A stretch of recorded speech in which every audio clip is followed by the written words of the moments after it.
Hey, are you a cishet male, and do you like action films and manly things like cars and stuff? Well, you're an utter bigot if you don't watch Bros, because there's a gay romance film that is marketed for straight men, you utter dingus, and certainly isn't going to harm the gay community by showcasing mass debauchery and divisive ideology. Anyway, film begin, and hey, it's Chode Rogan doing a podcast about that rainbow community that he's a part of, and somehow manages to get 1 million subscribers, and we know this because he told us he got 1 million subscribers.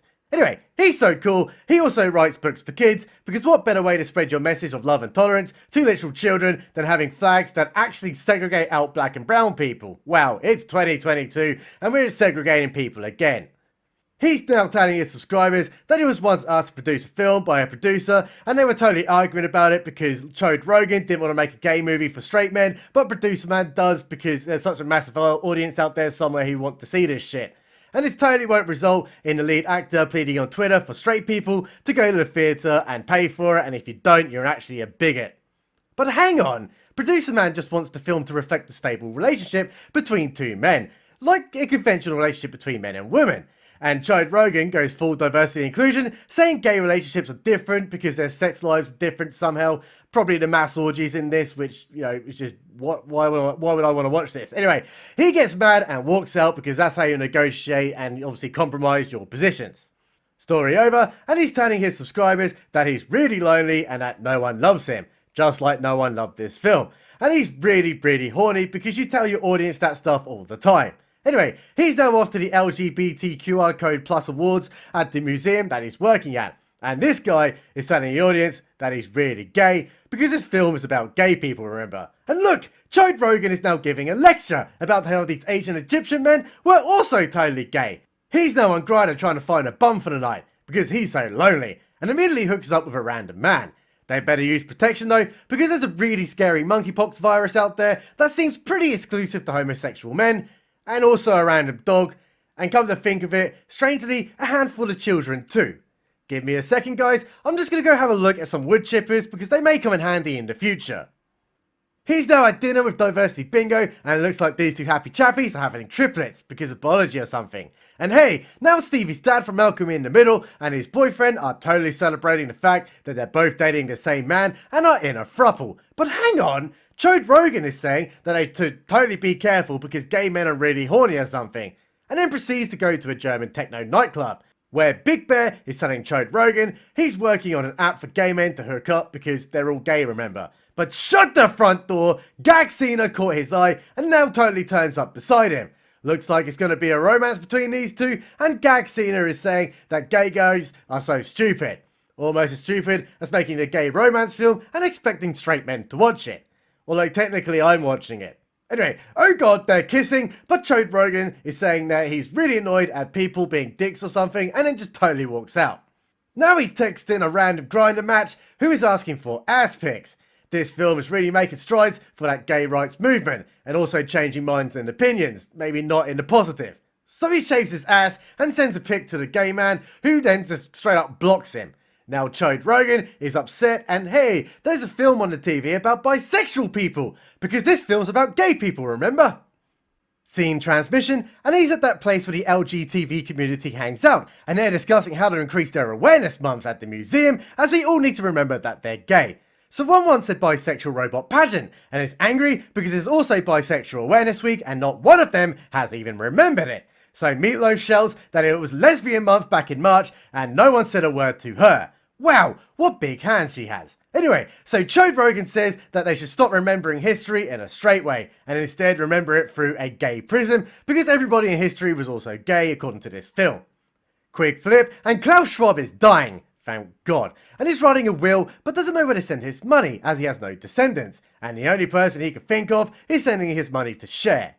Well, that scene was completely useless, and we're now back to Chode Rogan, who just got a text from Gag Cena. And they're totally talking about gay orgies because, you know, that's the sort of stuff we all want to see. And then they actually just go, you know what, we're going on a date. So they go on a date, and look, it's a beast, I better save him. And it was really romantic and stuff. I mean, I cried my eyes out. Anyway, they're talking about their favourite film now, and Gag Cena says that it's The Hangover. But Chode Rogan says that the opening dialogue uses the British word for a cigarette as a slur against homosexuals and goes full Twitter meltdown, but Gagsina says that he's just looking for things to be mad at and he should, just gloss over it, which is a really interesting meta commentary on the Twitter pronoun flag brigade. Hey, Gagsina is saying that he's not actually really into relationships, even though they're actually on a date, which is kind of the precursor to a relationship. So immediately, he just says, Chode Rogan, do you want to come to an orgy? And because they're gay, it was like, yeah, okay, let's go for an orgy. So let's change scene, and I need some bleach for my goddamn eyes. It's the next day, and Chode Rogan is talking loudly about the orgy and the gay intercourse that he had last night, right in front of children. And DJ Khaled asks if Gagsina is a top or a bottom, so immediately the kids jump up and start doing the bottom dance, because what better way to destroy the innocence of a child than to teach them sexualized content? And I'm not even joking, that actually happened in this film. It's almost as if the legitimate gay rights movement was hijacked by those dirty map people. Looks like there's trouble brewing though, because Gagsina really fancies another guy that he thought was straight, but is now totally gay, because everyone in this film is gay, remember?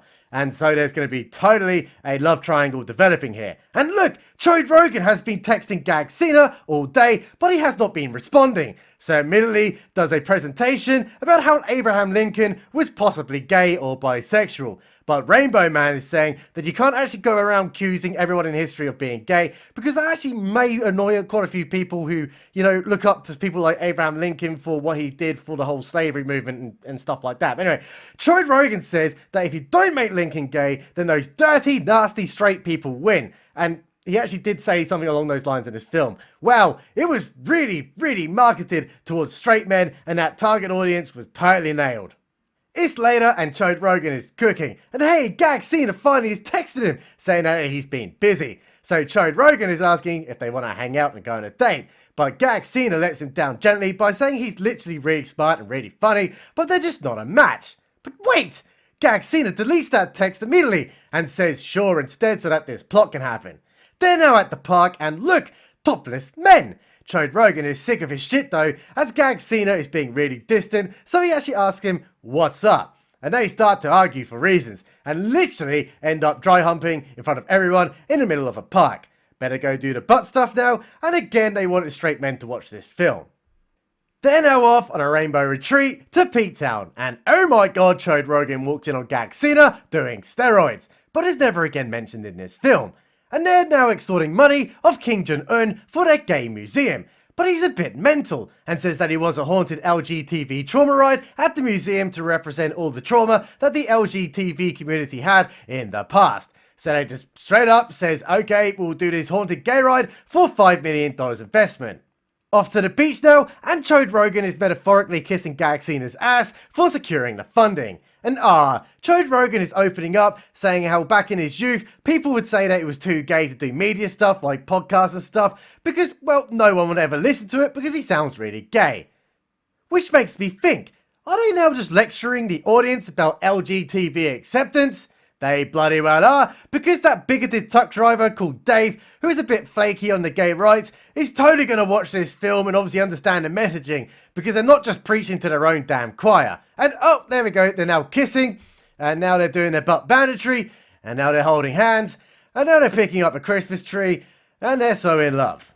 Quick flip, and it's party time, but oh my god, that guy who Philip Schofield, his wife, is here, and that's complicating things. So Gagsina asks Chode Rogan whether it's cool to do other people while in this kind of weird relationship, but because they're gay, they decide that they'll actually just go ahead and do the sex, and hey, here's a fourth person for reasons, so straight up, and an orgy again. Remember, straight audience, you're a bigot if you did not pay money to watch this. Looks like it's the next morning, and Chode Rogan is having regrets about it, and says that he didn't really like seeing Gagsina getting train-tracked by a bunch of other men, which is really interesting. So to make it a good day, instead of focusing on watching your loved one get railed by another person, they go do a Christmas shopping together with Gagsina's parents. But oh god, they bump into that guy that they totally railed the night before, but it's not really mentioned or even awkward. So Gagsina now tells Chode Rogan to lay off being so gay in front of his parents because he's been really flamboyant. But that's causing some issues, and it really makes Chode Rogan angry. They're now at dinner, and it turns out that Gagsena's mum is a 2nd grade school teacher. So Chode Rogan, even though Gagsena asked him not to, just kind of lay off the gay for a minute, starts asking the teacher if she teaches LGTV lessons to her very young children. And she says no, because they're too young to learn about that sort of stuff. So obviously, she's wrong and should totally be teaching young children about sexualized content instead of things like maths. Wow. I can't wait for my son to get biglier and have the innocence that he has inherited as a youth removed by these creepy child vultures. Scene transmission, and they have an argument. So Gagsena goes off in a taxi and goes to that German techno club. And hey, who's that? It's Philip Schofield. But hang the shit on, Chode Rogan comes out of nowhere and finds them making out, so friendship is over. Aw, Chode Rogan is now crying in front of the TV under a blanket, and is now asking Big Bear for steroids. What a great lesson to learn! Hey, he's now got a text from the museum, and it turns out that people aren't too happy that are trying to make Lincoln gay, and everything is cancelled. Wow, this is such a disaster. So Chode Rogan goes for a workout in a gym full of men and tries to pick up Tyrone, and would you believe it, he was also gay as well. Back at German techno time, and look, Gagsena is there, and now they're totally making up. But Gagsena likes manly men, but Chode Rogan isn't one of them, so he walks off like it's over. This is so sad. Please put F's in the chat, boys, because this is so sad. There's Flip, and it's LGTV time, where female Fada says, "Do you remember straight people?" And Meatloaf responds, "They had a good run." Which is really interesting, considering the continuation of the human race requires straight people. Anyway, he's now apologising for spacking out the day before when he came in and kind of crashed the museum a little bit because he was really angry about Abraham Lincoln not actually being gay. We've got to go as we're going to the big LGTV museum opening time, and everyone is blogging their sexual preferences and pronouns. But shut the front door, it turns out that Leonardo da Vinci might have been a bisexual. Hey, woman person is asking if Chode Rogan is okay because he's looking a bit down. And he's not exactly okay because he wants the sweet clapping cheeks of Gagsena, so he pulls out his phone and texts him saying like hey and stuff. But Gagsena is trying to play it cool. But brother Tamil says that he needs to go get those ample clappers to that museum pronto because it's really romantic.